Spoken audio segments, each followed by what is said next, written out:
Today we're talking with Jeb.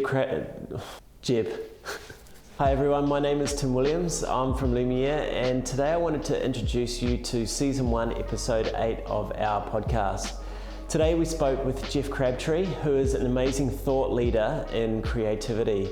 I had the pleasure of studying underneath him for 4 years while I was in Sydney studying my degree, and he is someone who is extremely inspiring and thought-provoking, but the way he communicates is also something of clarity and inspiration as well. So we thought it was a good idea that we brought him in onto the podcast so that you could be inspired yourselves and just get a download of what it is to be a creative, what creativity is, and how to foster creativity in your worlds and even the creative thinking. So here it is. I hope you enjoy it and get as inspired as we did. Well, Jeff, thank you so much for coming on the show today. It's an absolute pleasure to have you. It's been a long time since we've spoken, and I think since water has passed under the bridge, we've got, 2 children, married 10 years. We have 2 children? We've been married 10 years. We've been married. I've been married 10 years, 2 children. Sorry, when you said we've got 10 children, I thought you were talking about you and I had 2 children. So, anyway. Yeah, well, this was an intervention to tell you. Yeah, good.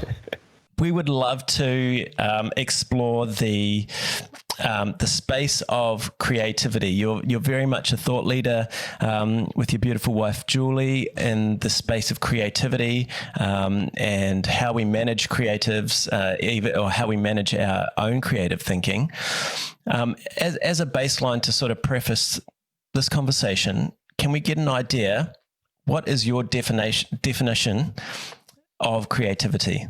Right. I can say to you that we've already seen it at work, which was that moment when you said we have 2 children, and I responded from that other perspective. Right?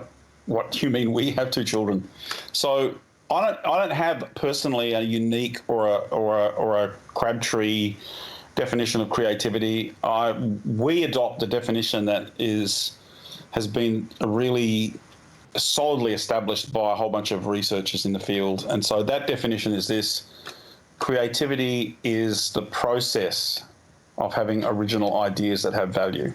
We like that definition is because it fits so neatly inside all of our experience.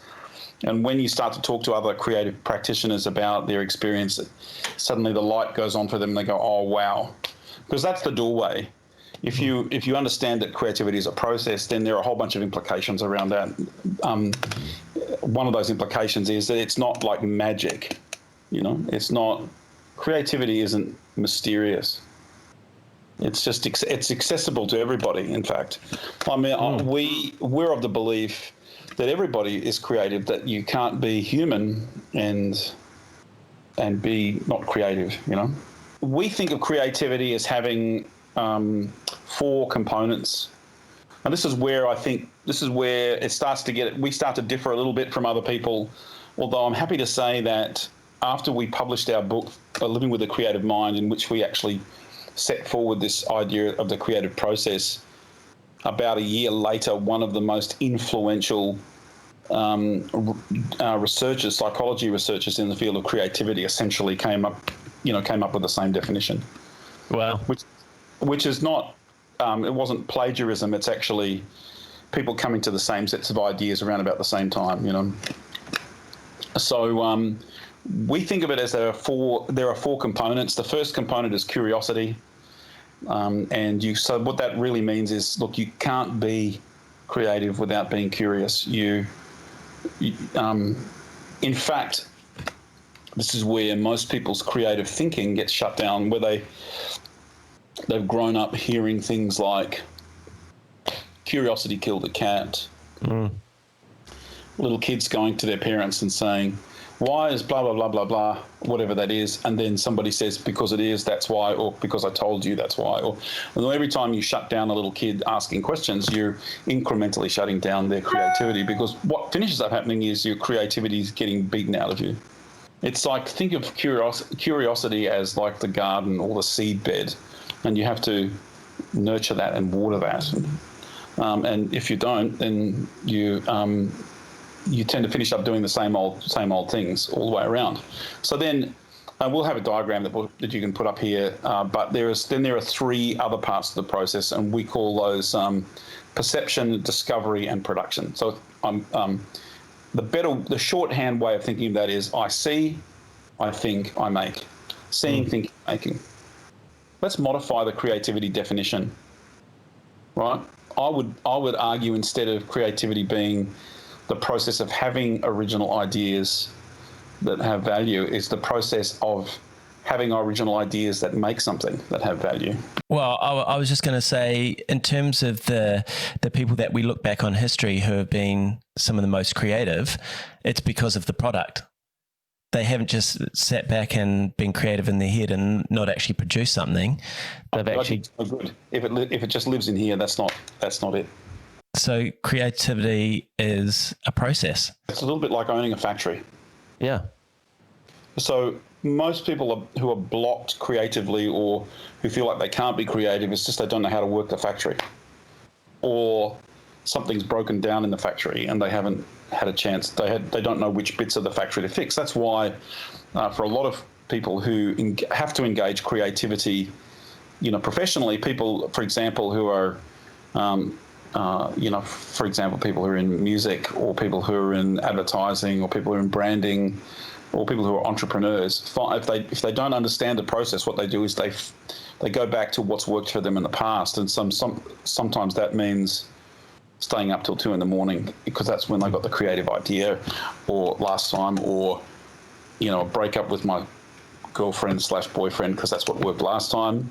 The things that cause myself pain, that's what worked last time. Take some drugs, that's what worked last time. Seeing, which is the act of perception, taking information in from the outside world. And then the next part of it is we call thinking. That's our shorthand for it. The technical name for it is discovery. That is where you're chewing it over on the inside. You're chewing it over you see something and then you go, I have to work out what that means. What does that mean?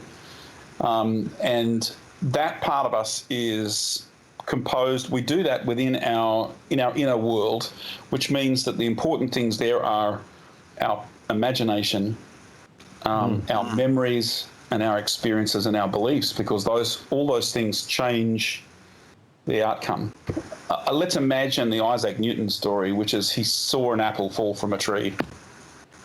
Right. So hundreds of people might have seen an apple fall from the tree. I mean, thousands of people would have seen an apple fall from the tree. But they didn't do what happened to Isaac Newton. What was different about him? So he saw the apple. Most people would see the apple fall from the tree and then just discard it because they'd seen so many things like that before. He didn't discard it. He saw it and then he chewed over, like, what does that mean? And so then inside of Isaac Newton was a whole bunch of things, like his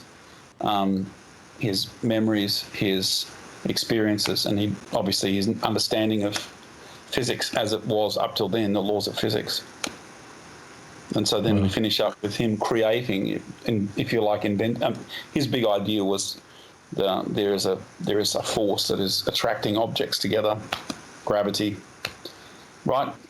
And then he converted that into a mathematical model, which was his form of creative output. Psychologists have estimated that we spend between 50 to 90% of our waking hours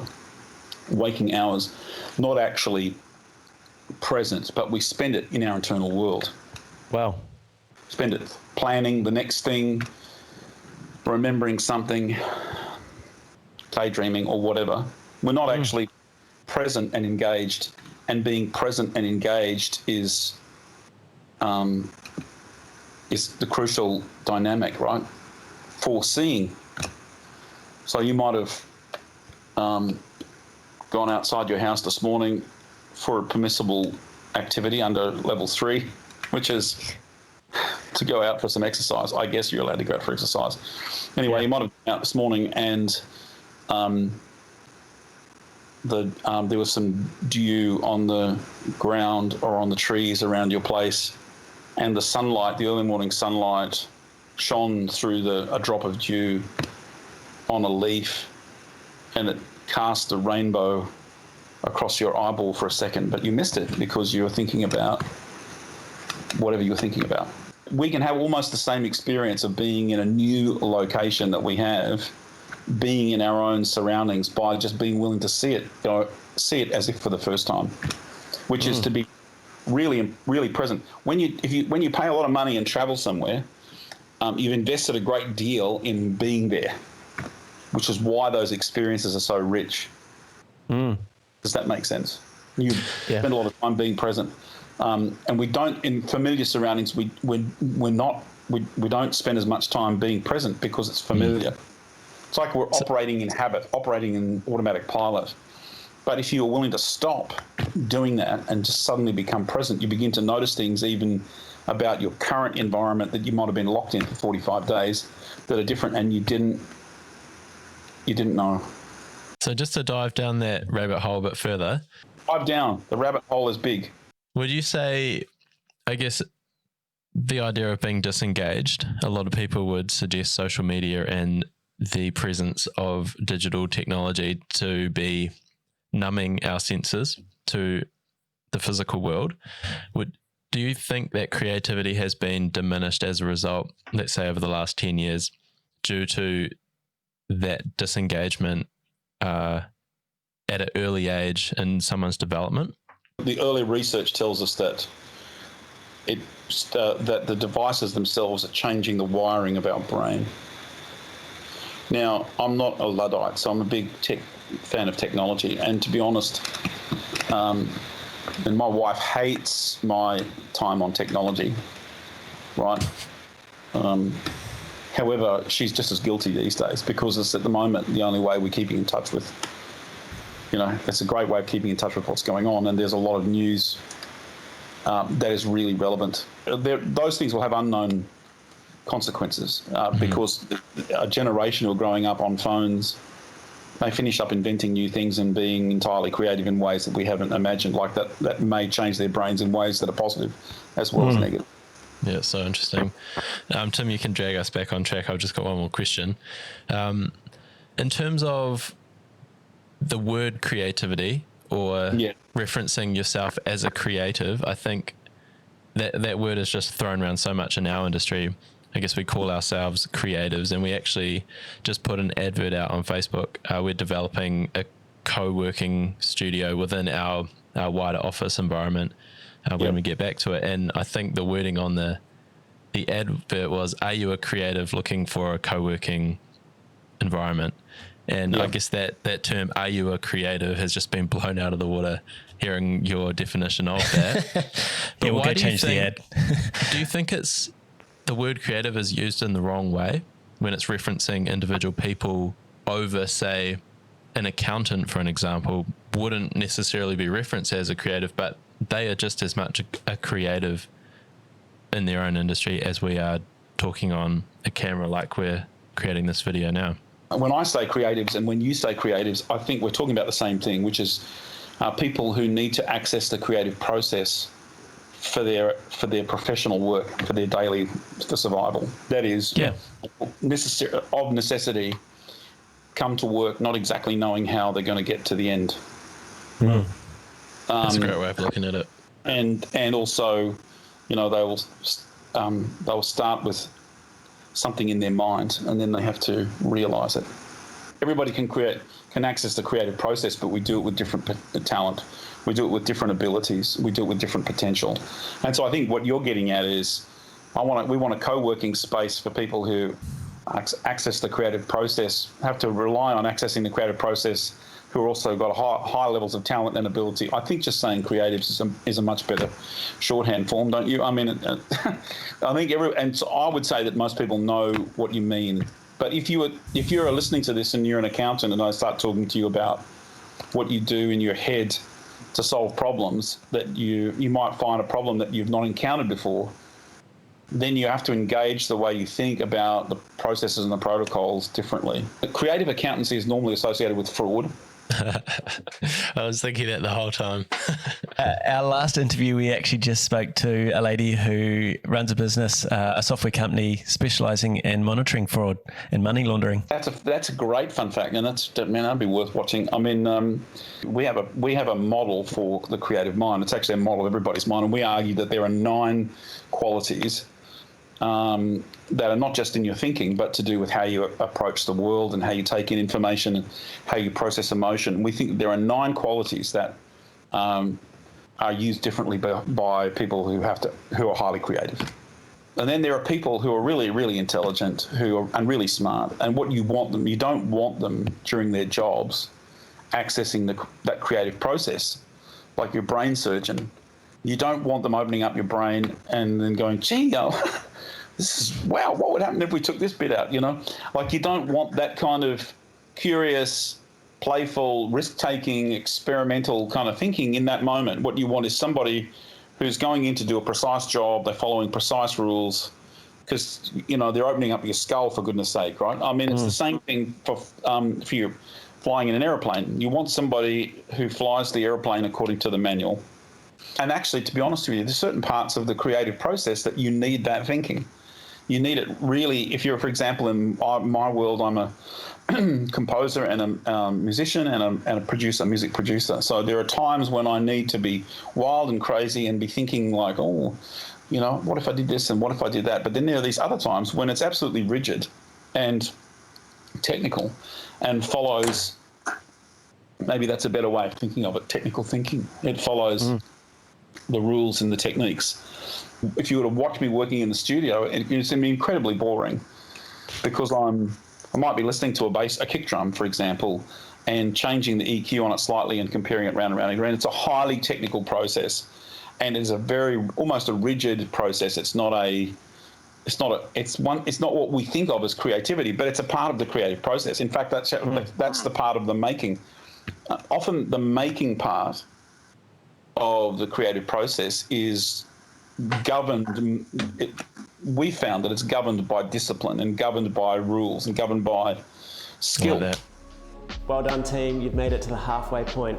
This is a longer form video than what we've done in the past, but there is just so much good stuff that we wanted to include that Jeff has talked about, and we want you to be able to hear it. So stick around and check out what he's got to say next. I would really love to get your thoughts and advice on the creative process, and I guess the intersection of art and commerce, because at the end of the day, we've got a production company of 6 creative people, and we want to foster an environment where creativity can be maximized and fresh ideas championed. But at the end of the day, we've still got bills to pay. We've still got deadlines to meet.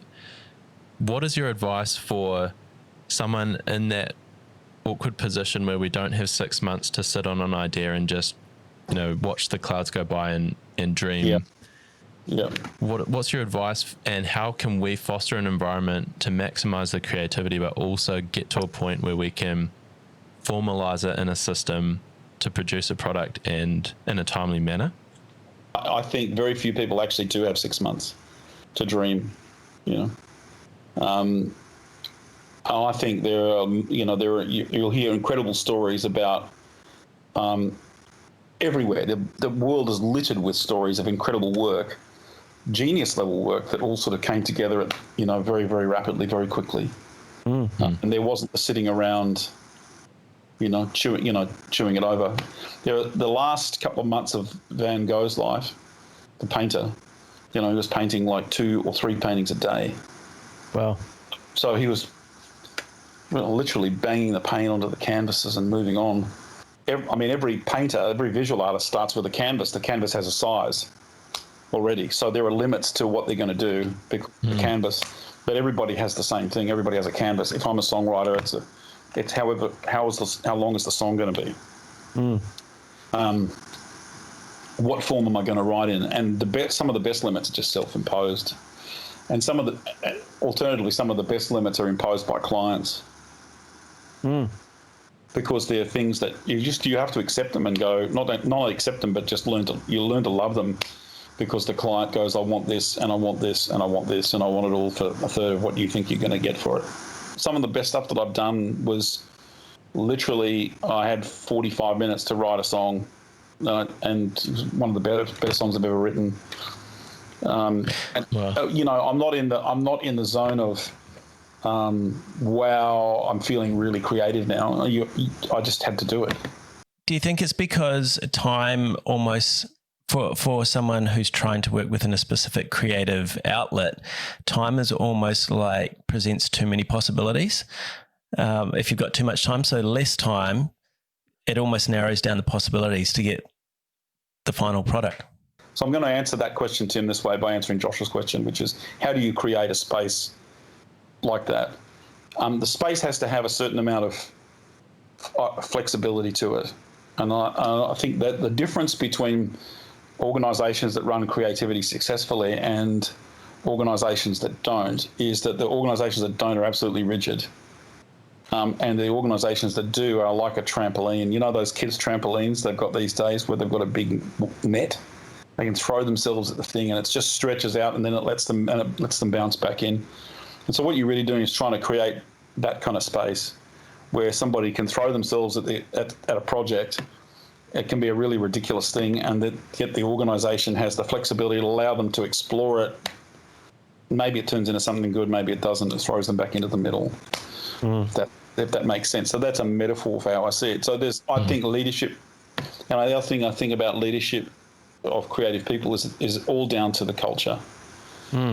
Because the deadlines, so for example, I do believe that it's great to have a whole bunch of time in there in a project timeline, have a whole bunch of time that's in your back pocket so that people can go, I need some more exploring time, and you can go, yeah, sure.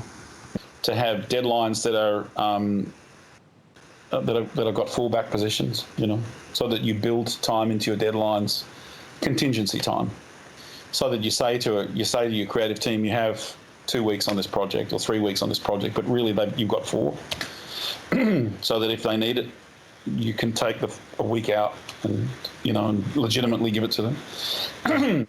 And then if you don't need it, great. Frequently, that's how you solve the problem of deadlines against the freedom to explore. So you try and build the freedom to explore it at the beginning and then leave some contingency around it. Organisational culture is the answer to the question, what's it like to be here? So it's why you, for example, you build a co-working space. People should walk into the room and the first thing they see is something that makes them feel great, you know, that it's hip and has great lighting and it's got music playing and there's a great kitchen, there's a good coffee machine, there's a whole bunch, and there are nice smells in the place, you know, great floors. Investing in those is not casual. What you're doing is you're creating an environment that people want to be in, make them feel comfortable. The most common thing response that people need that highly creative people need is affirmation, because they're constantly dealing with doubt. The mantra in the music industry is you're only as good as your last gig. But I think that's in every creative industry. You're only as good as your last gig. The numbers are something like this. If you do a great job, people will recommend you to 12 other people. Wow. But if they're not happy with you, they will complain about you to 36 other people. What that means is you've got to be winning at 3-1 just to stay even. You know, you've got to have 3 happy clients. To 1 dissatisfied client just to stay level. You treat every job like it. The next job depends on it. You know, and of course it does. So just that alone means that if you're creating an environment where you want to nurture creativity, people need to feel safe around you. They need to feel affirmation. They need to feel constantly from you, they're great. You know, this is great. You're great. So I don't think you can say that stuff enough. Love. I did an interview. We offer an online service. I don't know if I can pitch things here, but we offer an online service called the Zebra Collective, which is mentoring, a creative mentoring for millennials. But what I do is interview people who are really high-end practitioners, and they're also, you know, they're currently working in the field. So I interviewed this feature film director, and she's in Los Angeles, and her stuff is on is being in cinemas, and she's done stuff that's on Amazon Prime and stuff that's on Facebook Films and all that, so she's basically right in there. And she works with she's the director, so she's the boss of the project and works with a whole bunch of different creative people to get the project across the line. And she says, this is how it is. She said it's a love sandwich. She goes, love, love, love, love, love, love, love.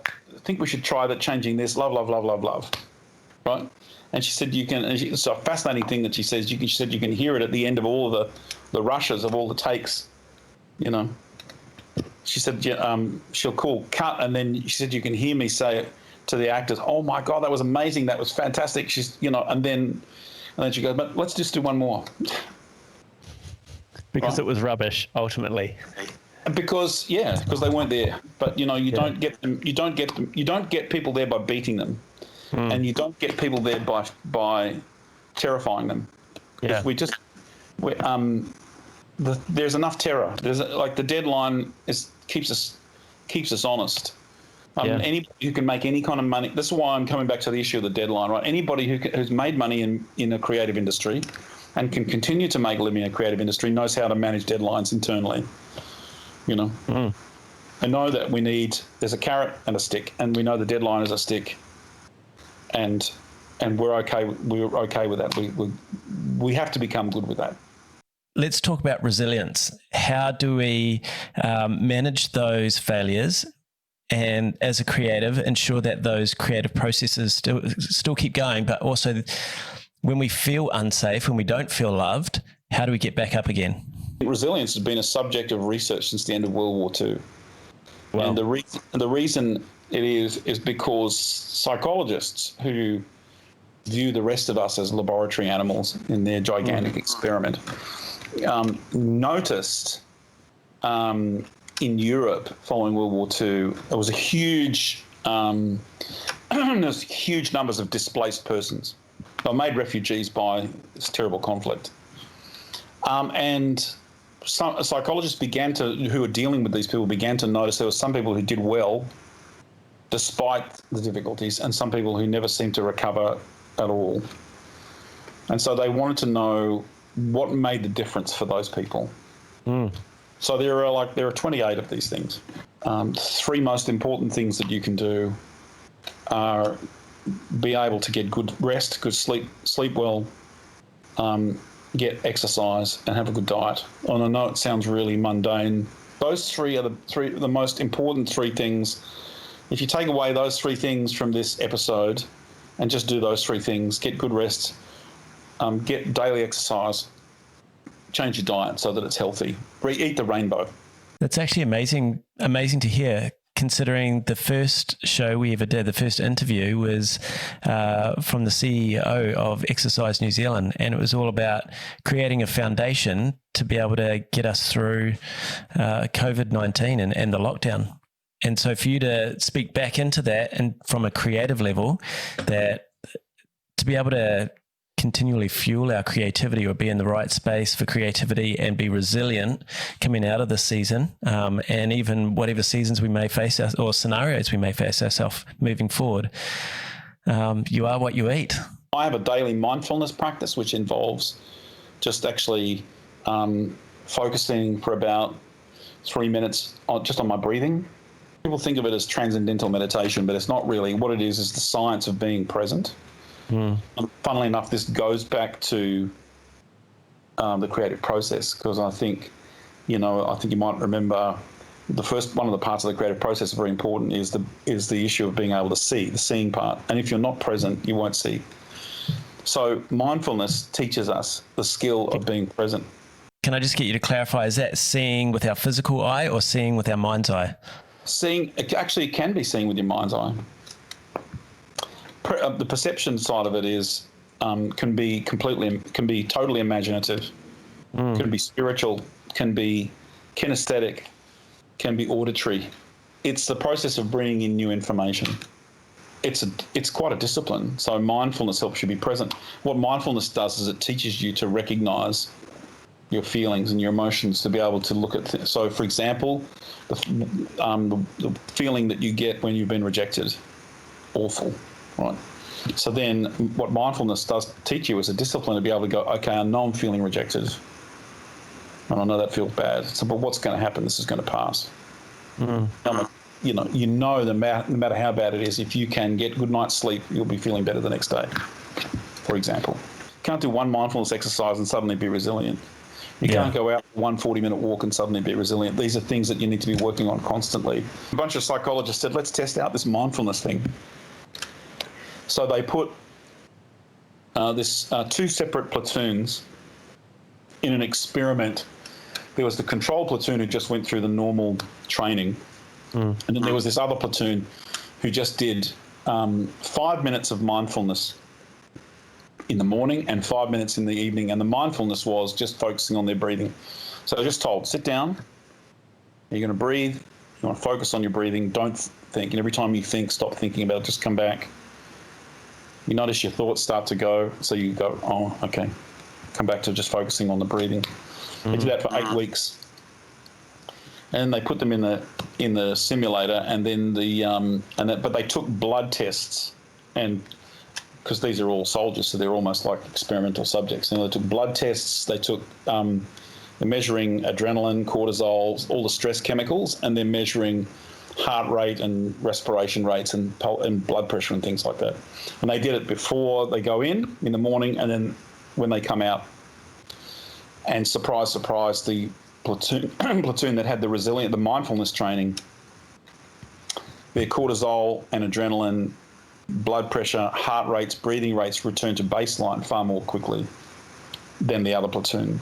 When you're confronted with a threat, the part of your mind that goes to work is the part that processes threat. It's called the limbic system, sort of in from here, really, sort of this sort of curly little structure that sits inside of your brain, two complementary sides to it. And at the heart of it is this part of your brain. It's about the size of your fingernail. It's called the amygdala. And it's like the amygdala is like a brain's smoke alarm. There is no connection between the amygdala and your powers of reasoning, between the frontal lobes. So you can't reason with fear. And creative people are the worst at this simply because, while we have such amazing imaginations, the highly creatives, one of their qualities is that they're very imaginative, which means if something looks like going wrong, suddenly it's really going wrong in their heads, like really going wrong in ways that other people couldn't possibly imagine. What mindfulness does is mindfulness allows you to go, oh, wait a minute, I can recognize that that's fear. I recognize, oh, I'm feeling threatened here. And so that part connects with that mindfulness allows you to learn to connect the part of your brain that is able to reason. And the pathway to it is to recognize it and to go, oh, I see what's happening. Right. Okay, is there a threat? Well, yeah, there is a threat. So now what are we going to do?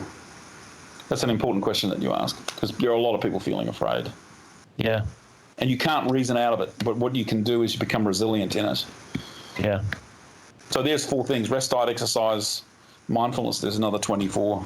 But yeah. another I'm conscious of the time, and I don't want to take up too much time, and I feel like we could unpackage that for the next 4 weeks. It's a spit, baby. Yeah, it is. Can people find more information on the 28 commonalities of resilient people through the Zebra Collective? We want to share a whole lot of information on where people can find you, where people can get resources. So there is a Facebook page for Zebra Collective, and there's a Facebook page for Living with a Creative Mind. Anything we're doing, we announce there, and also on my Instagram. So my Instagram is Jeff Crabtree with a J, E-F-F Crabtree. And at the moment, I'm doing a series of abstract latte art creations because I'm making coffee at home. I'm a crap barista. I can't pour the foam out onto the coffee, so I'm pretending like I'm an abstract artist. But the Zebra Collective, zebracollective.com, and then you can subscribe to our service where you get access to the get access to the highly creative practitioners, and we post stuff in there that's quite exclusive. That's why it's paid. It's only $5 a month, but it's not much, but it's but there's stuff that is exclusively in there. definitely on the resilience, on matters of resilience, because we're posting on that all the time. Right. We also are about to start a podcast. Awesome. Cool. Awesome. That'll be called Living with a Creative Mind. We've recorded our first few episodes. We're just sort of, putting the artwork together, and we'll launch that in the next week or so. But you'll be able to find that through following me on Instagram or on the Zebra Collective or Living with a Creative Mind Facebook pages. Also, the psychology practice, which is available to people who are watching here in Australia. I mean, it's available to people who are in New Zealand too, just because we are doing online therapy sessions. That's zebrapsychology.com. All things Zebra. Zebra Psychology, Zebra Collective. Yeah. That's us. Look, I think we need to get a bunch of resources for not only ourselves but our team, just to help the journey, because we're all creatives and we're working in a commercial space. So resources are good. Ones that can help us along the way. Jeff, you've been, as always, an absolute delight to chat to. I just feel like there's just so much goodness that goes on in your mind, and so it's amazing to be able to extract it. I know that there'll be plenty of value that all our listeners will be able to extract from this interview. So, thank you so much. You're welcome. See you again. Oh, it's been an absolute pleasure. Maybe we could tee up again in the future and unpack some more of this, because it's such good content. Right. Yeah, we've really barely scratched the surface. Yeah. Well, an introduction to Jeff Crabtree. It was a nice scratch, though. Yeah. No, appreciate your time, Jeff. You're welcome, Josh. We know it's valuable. Thanks. Great to see you, Tim. Yeah, you too, Jeff. Say hi to Julie for me, and looking forward to. Hey, next time I'm in Sydney, maybe I'll reach out and we'll grab coffee or something. That'd be great, in a socially distancing, appropriate manner, of course. Well, there you go, everyone. You made it to the end of that. I know there were some meaty resources in there for you, so I hope it's been something that's inspiring and can help you on your creative journey and to be able to foster your creative outlets to be more creative. You can check out more of what Jeff has to offer at thezebracollective.com. That's his website. Check out his latte art at Jeff Crabtree on Instagram, and on Facebook, the Zebra Collective as well. Plenty more resources that you can have to resource yourself in your creative journey, and we hope that is something that is going to be more inspiring for you to continue as a creative. Feel free to follow this podcast and more resources that we've got coming up. I am Tim Williams from LumEd. Thanks for watching.